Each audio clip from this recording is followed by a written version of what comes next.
नमस्कार दोस्तों, मैं देवकी नंदन आप सभी का स्वागत करता हूं महर्षि पीडिया के YouTube चैनल पर। दोस्तों, आज का हमारा विषय है पहलगाम हमले के बाद भारत सरकार यानी गवर्नमेंट ऑफ इंडिया का क्या जवाब रहा, गवर्नमेंट ऑफ इंडिया ने क्या एक्शन लिया। दोस्तों कि हम सब जैसे जानते हैं 28 लोगों की जान गई है और देश में हर एक व्यक्ति जो इस घटनाक्रम को देख रहा है, हर एक व्यक्ति गुस्से में है और जितनी निंदा की जाए उससे भी गंभीर है। इतने कड़े निर्णय लेने चाहिए सरकार को कि हम कुछ बता नहीं सकते हैं, लेकिन फिर भी सरकार ने कुछ जो निर्णय लिए हैं उन निर्णयों के ऊपर हम चर्चा करने जा रहे हैं।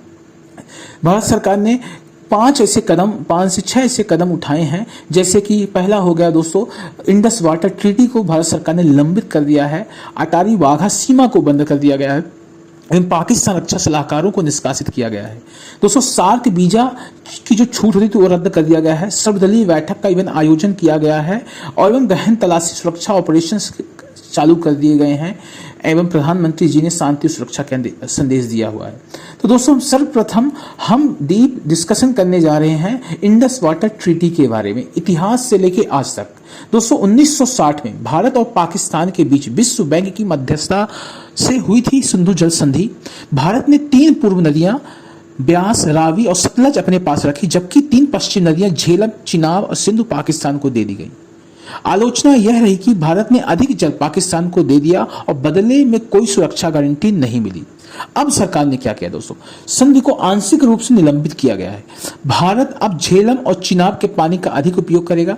सिंचाई, हाइड्रो पावर, ड्राई कैनाल्स के माध्यम से कई हाइड्रो प्रोजेक्ट को फास्ट ट्रैक किया गया है, किशनगंगा और राटले प्रोजेक्ट्स को। अब यूपीएससी के अभ्यर्थियों के लिए कुछ महत्वपूर्ण बिंदु है इसमें। सिंधु जल संधि का अनुच्छेद 12 कहता है कि सिंधु किसी भी हालात में स्थिर रहती है, लेकिन भारत ने इसका पर्यावरणीय संतुलन तर्क देकर कार्रवाई की है।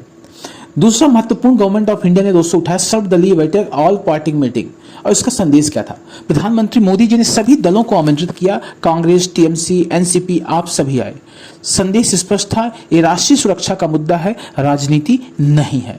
इसके 3 प्रमुख कारण हैं। सर्वसम्मति के साथ पाकिस्तान के खिलाफ कार्रवाई का समर्थन, विदेश नीति पर विपक्ष को जानकारी देने के लिए विशेष समिति बनाए जाने की बात, वन नेशन वन वॉइस का नारा, यानी आतंकवाद के मुद्दे पर कोई मतभेद नहीं।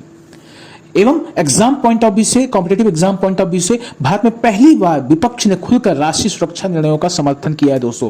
ये भी बहुत बड़ी बात है दोस्तों। सेना क्या कार्य कर रही है, आर्मी का क्या एक्शंस हो रहे हैं दोस्तों, हम सब लोग क्यूरियस होंगे, क्योंकि हम सब चाहते हैं, हमारे जो अंदर की भावना, हम चाहते हैं कि आर्मी का एक्शन हो, फिजिकल एक्शन हो इन एक्शंस के बाद, ताकि हम और भी संतुष्ट हो सकें जिस तरीके से आतंकियों ने हमारे साथ किया है, हमारे बंधुओं के साथ, हमारे लोगों के साथ किया है।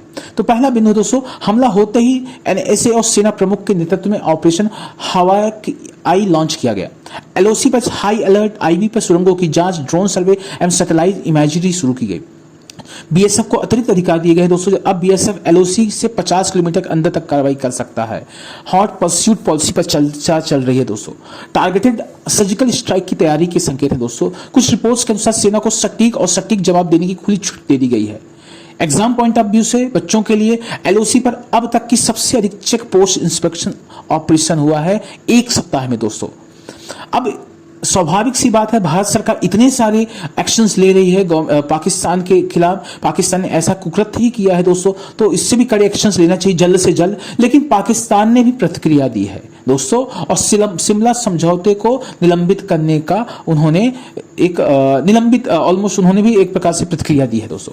पहला, उन्होंने हमले की निंदा की है दोस्तों, आरोपों को खारिज किया है। संयुक्त राष्ट्र में भारत के आरोपों के खिलाफ बयान भेजा, वही रोना धोना, वही घिसा पिटा पाकिस्तान वाले कर रहे हैं दोस्तों। गलती उनकी है, उनको पता ही है दोस्तों। एनएससी की बैठक बुलाई गई, भारत की सर्जिकल स्ट्राइक का उनको आशंका थी, इसके बदौलत उन्होंने एलओसी पर सैनिक बढ़ा दिए। बहुत उनको डर लगना चाहिए दोस्तों, बहुत अच्छी बात है, और डरो।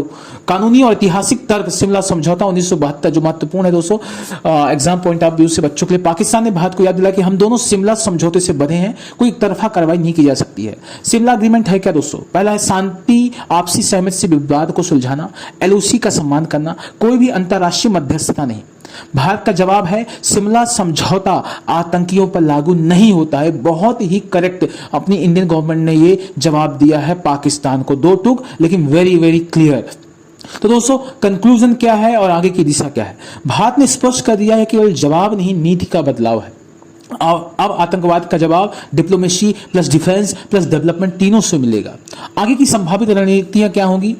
गवर्नमेंट की पाकिस्तान को एफएटीएफ से फिर से ब्लैकलिस्ट करने की मांग चलेगी। ओआईसी देशों में कूटनीतिक लॉबिंग होगी। यूएनजीए में भारत का प्रस्ताव होगा। तो दोस्तों इस प्रकार से भारत सरकार ने कुछ महत्वपूर्ण फैसले लिए हैं और हमने देखा कि कैसे भारत अब सिर्फ शब्दों से नहीं दोस्तों, नीतियों और फैसलों से भी मजबूत हो रहा है। क्या यह एक नई शुरुआत है भारत की आतंकवाद के खिलाफ नीति में? क्या आप सोचते हैं? नीचे कमेंट में जरूर लिखिए। वीडियो पसंद आए हो तो लाइक और शेयर करिए और सब्सक्राइब करना ना भूलें।